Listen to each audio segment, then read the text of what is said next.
It's the worst of the CBC for August 18th, 2019, the show where I watch the CBC so you don't have to. All right, super quick episode because I got to go. We got one shot at this. All right, what's the worst of the CBC? Now, I watched about an hour today, and it was the Sunday sit-down, so it was a panel. They discussed China, protests in Hong Kong. They actually did that well. SNC Lavalin, they touched on all the bases, spent a good amount of time on it, so good on them there.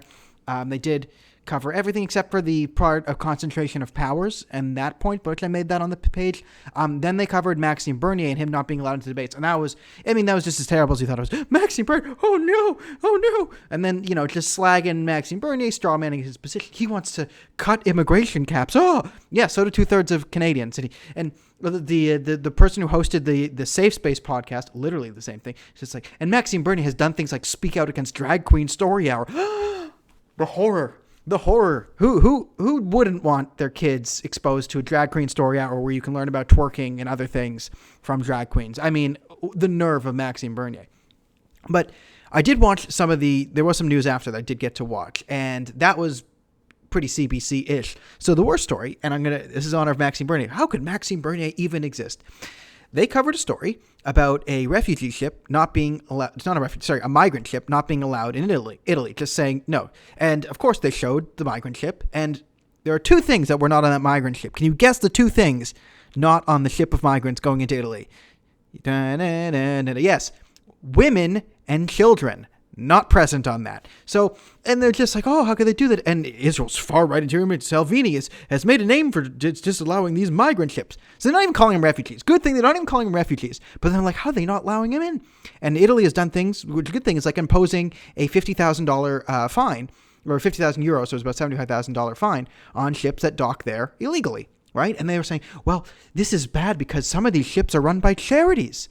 Which, again, you're just skirting the issue. This is the exact issue. These are international charities, right? Like most of them funded by Soros, where they're just taking migrants from Africa and shipping them into Europe, right? And we're saying, oh, these noble charities are just shipping people into Europe. How could the Italians possibly disagree?